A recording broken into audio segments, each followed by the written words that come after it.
All right, let's get into it. Today, we are mapping out one of the most incredible journeys imaginable, the soul's path after it leaves our physical world.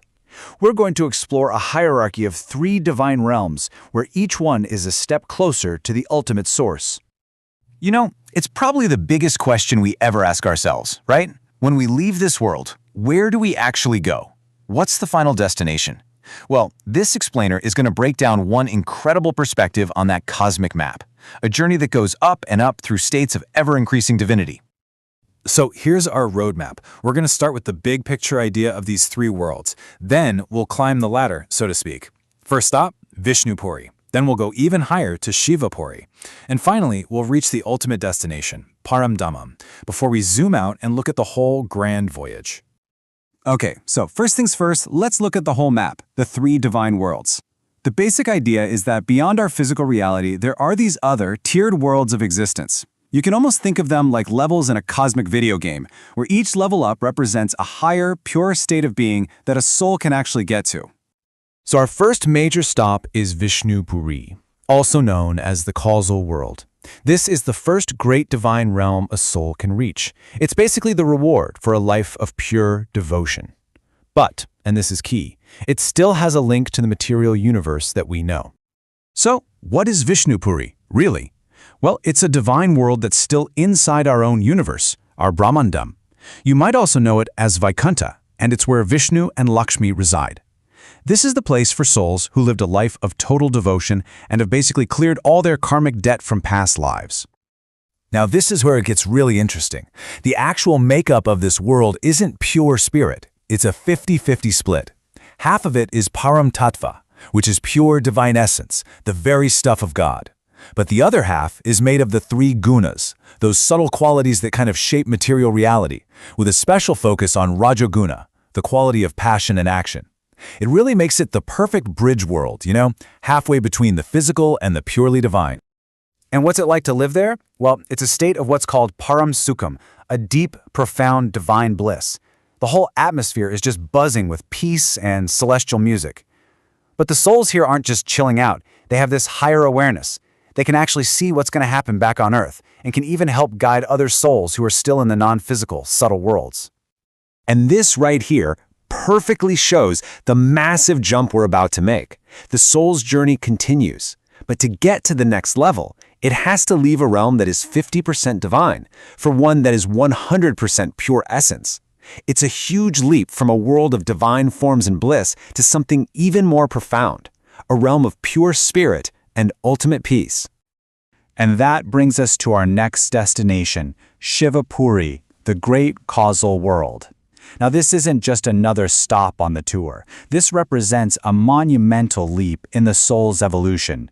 We are ascending into a realm of even greater purity and power. 100%.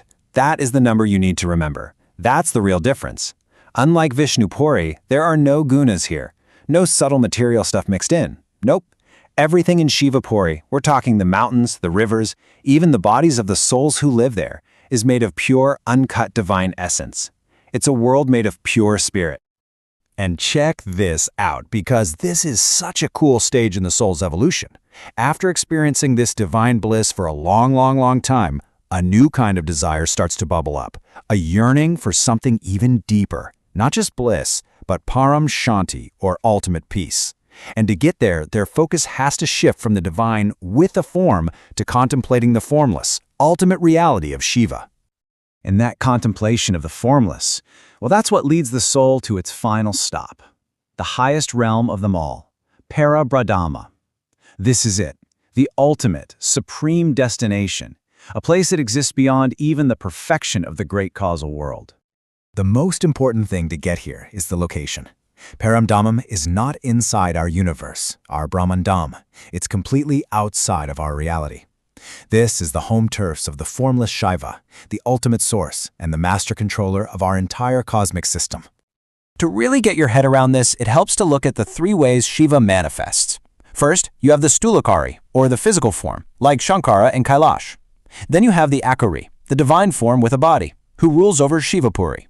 And finally, you have Nirakari, the ultimate, formless, light-like essence that is Paramdhamma. Each form corresponds to a different level of reality.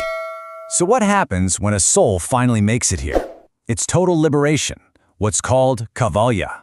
The soul itself becomes formless, just like the world it's in. It's way beyond emotion, beyond karma. It exists in this state of both ultimate bliss and ultimate peace. And here's the craziest part. Individual existence just stops. The soul merges back into its creator, like a single drop of water finally returning to the ocean. Wow! So we've gone from the causal world all the way to a realm that's literally beyond our own universe. Now let's just pull all of this together and take one last look at the soul's incredible journey. This chart really lays it all out so clearly. You can see the whole progression. In composition, you go from a 50-50 mix to 100% pure essence to something beyond essence, described as just pure light. The main deity shifts from Vishnu with a form to Shiva with a form, and then finally to the formless Shiva. The soul's own state evolves from seeking bliss to then seeking peace to finally getting both. And of course, the location. We journey from inside our universe to a reality that's completely outside of it. And just when you think you've wrapped your head around it, there's one more layer. The source material actually suggests that our entire universe is just one system among many. Souls that come from even higher planes, we're talking entire galaxies or other universes, they continue their own journey up, past our Paramdam, until they too merge with their own, even greater ultimate creator. I mean, the scale of that is just mind-blowing. Which leaves us with one last really fascinating question to think about.